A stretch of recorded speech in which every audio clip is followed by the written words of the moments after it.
الحمد لله نحمده ونستعينه ونستغفره ونعوذ بالله من شرور أنفسنا وسيئات أعمالنا من يهده الله فلا مضل له ومن يضلل فلا هادي له وأشهد أن لا إله إلا الله وحده لا شريك له وأشهد أن محمدا عبده ورسوله أما بعد فإن خير الحديث كتاب الله وخير الهدي هدي محمد صلى الله عليه وسلم وشر الأمور محدثاتها وكل محدثة بدعة وكل بدعة ضلالة وكل ضلالة في النار.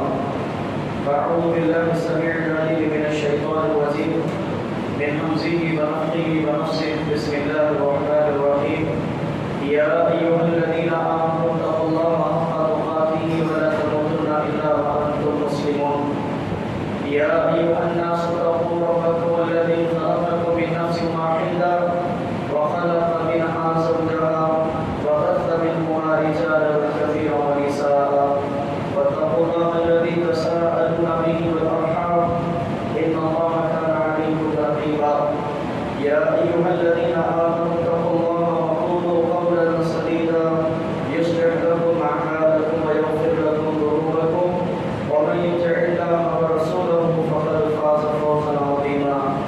وقال تعالى في مقام آخر بسم الله الرحمن الرحيم قاف والقرآن المجيد بل عجبوا أن جاءهم منذر منهم فقال الكافرون هذا شيء عجيب أإذا متنا وكنا ترابا ذلك رجع بعيد قد علمنا ما تنقص الأرض منهم وعندنا كتاب حفيظ بل كذبوا بالحق لما جاءهم فهم في أمر مريج أفلم ينظروا إلى السماء فوقهم كيف بنيناها وزيناها وما لها من فروج والأرض مددناها وألقينا فيها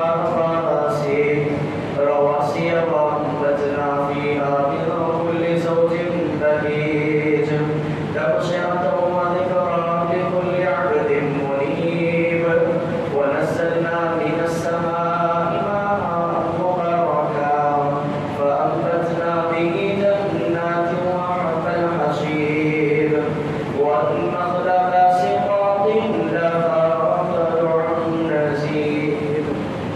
وقال تعالى في مقام آخر. محترم ناظرین جماعت، قابل احترام بزرگوں، وسیع پردہ خواتین حضرات، سب سے پہلے تعریف صلی رب العالمین کے لیے جو اس کائنات کا حقیقی رازق ہے، مالک ہے، مالکار ہے. کبریائی و صلی رب العالمین کے لیے جس کی بندگی میری اور آپ کی زندگی کا مقصد ہے. بارہوں درود السلام کا تحفہ نازل ہو تمام انبیاء علیہ السلام پر، بالخصوص صلی رب العالمین کے آخری پیغمبر جناب مصطفیٰ محمد رسول اللہ صلی اللہ علیہ وسلم پر، آپ کے آل و اصحاب پر. اللہ رب العالمین اپنا رحم و کرم فرمائے ہم سب پر، آمین. حاضرین کرام، آج کے اس جمعہ کا جو عنوان ہے اللہ کے نبی صلی اللہ علیہ وسلم کی زندگی ہمارے لیے اسوہ، نمونہ، آئیڈیل، یہ ہماری اس خطبے کا موضوع ہے. اللہ کے نبی صلی اللہ علیہ وسلم کی حیات طیبہ کا مطالعہ کرنے کا مقصد یہ ہے کہ ہم نبی صلی اللہ علیہ وسلم کی طرح زندگی گزاریں، کیونکہ اللہ رب العالمین نے ہمیں اسی بات کا حکم دیا ہے کہ اللہ کے رسول کی زندگی میں تمہارے لیے اسوہ ہے، نمونہ. یعنی اللہ کے نبی صلی اللہ علیہ وسلم نے جیسی زندگی گزاری، مسلمانوں کو حکم دیا گیا کہ تم بھی اسی طریقے سے زندگی گزارو، کیونکہ ہم نے رسول بھیجا ہی اسی لیے کہ اس کی پیروی کی جائے، اس کی اتباع کی جائے. اگر صرف قرآن نازل کرنا ہوتا، صرف احکامات جاری کرنا ہوتا، کسی کو آئیڈیل نہیں بنانا ہوتا، تو اللہ تعالیٰ یہ کتاب کو کسی پہاڑ پر نازل کر دیتا اور مسلمان اس کو اٹھا کر کے، اس کو پڑھ کر کے عمل کر لیتے. لیکن اللہ رب العالمین نے گائیڈنس کے طور پر کتاب بھی بھیجی اور اس کتاب کو پڑھ کر کے اس پر عمل کر کے دکھلانے والے رسول اللہ صلی اللہ علیہ وسلم کو بھی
انہوں نے دیکھا کہ مسلمانوں کے نزدیک سب سے زیادہ مقدس شخصیت کوئی ہے تو وہ محمد رسول اللہ صلی اللہ علیہ وسلم. کوئی بھی مسلمان ہو نبی صلی اللہ علیہ وسلم کی گستاخی کو برداشت نہیں کر سکتا. کوئی بھی لفظ مسلم ہو اس کے سامنے اس کے رسول کی اہانت کیا جائے وہ برداشت نہیں کر سکتا. یہ اخیار نے بھاپ لیا، اس بات کو سمجھ لیا، اسی لیے آئے دن نبی صلی اللہ علیہ وسلم کے تعلق سے فلمیں بناتے جا رہے. کسی کارٹون کو نبی صلی اللہ علیہ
صحابہ کرام کو آخری درس دے واضح نصیحت کر رہے مسجد نبوی صحابہ کرام سے کھچا کھچ بھری ہوئی اور سارے کے سارے جیسے ایسے خاموش بیٹھے جیسے ان کے سر پر پرندے بیٹھے ہو.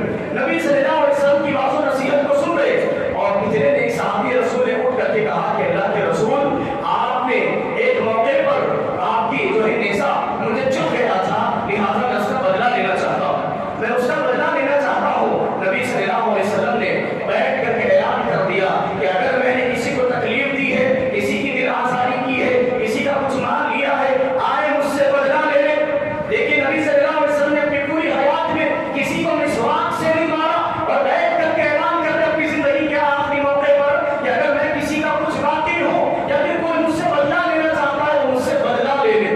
میرے بھائیو اللہ کے نبی صلی اللہ علیہ وسلم نے اس معاملے میں بھی رہنمائی کی کہ لوگوں کے ساتھ عمل کیسا ہو اپنی ذات کا محاسبہ کیسا ہو. اسی طریقے سے اللہ کے نبی صلی اللہ علیہ وسلم کو ایک آیت کی حیثیت سے رہنما جاننا چاہتے ہیں. اللہ کے نبی صلی اللہ علیہ وسلم نے ارشاد فرمایا مسلم شریف کی روایت ہے اگر کوئی کسی جگہ کا قائد بنا دیا جائے کسی جگہ کا لیڈر بنا دیا جائے کسی پر کوئی جو ہے حکمران بنا دیا جائے اگر وہ حاکمیت اگر وہ اس کی قائد کو صحیح طریقے پر نہیں نبھاتا اپنے مفاد کے لیے استعمال کرتا ہے تو ایسے قائد پر اللہ تعالیٰ جنت کو حرام کر دیتا ہے. ایسے قائد پر اللہ تعالیٰ جنت کو حرام کر دیتا ہے. تو میرے بھائیو الفرض اللہ کے نبی صلی اللہ علیہ وسلم نے زندگی کے ہر شعبے پر نظر ڈالی ہر شعبے کی رہبری اور رہنمائی فرمائی.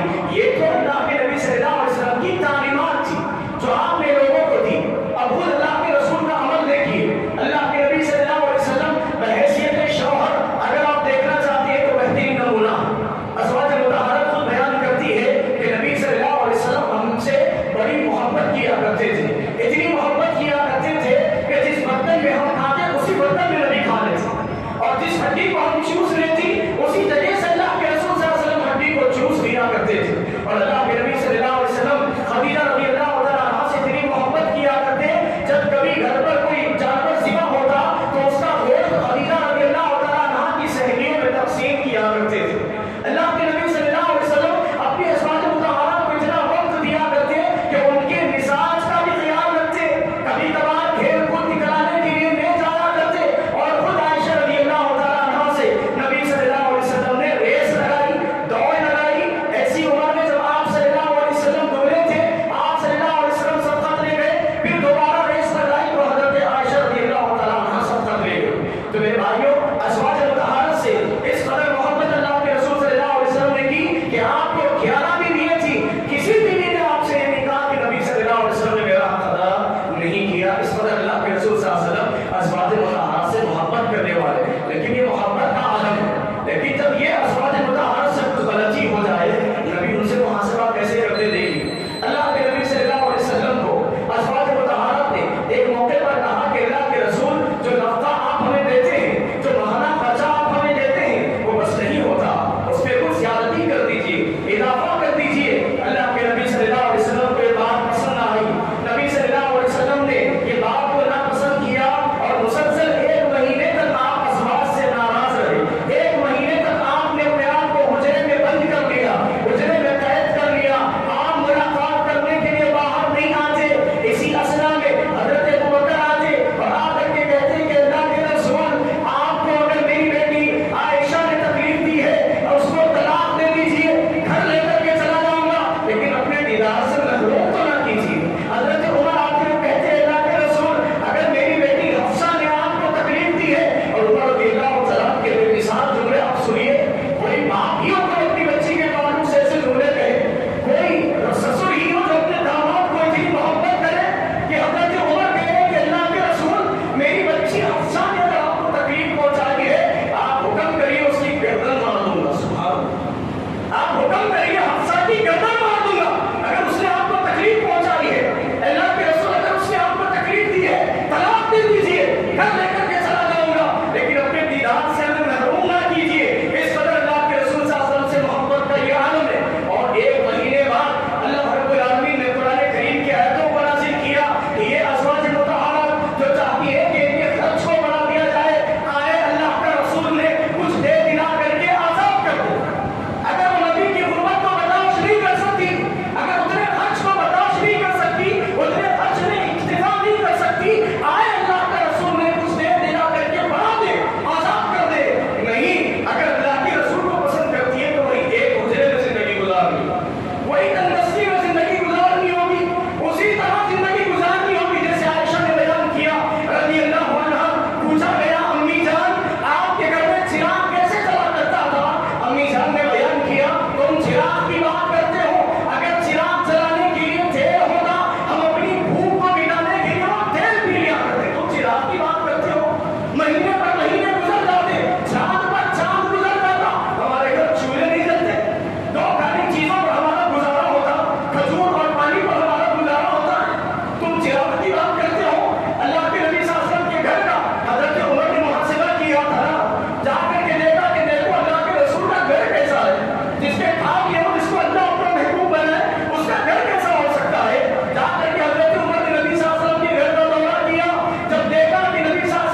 کہ آج لوگ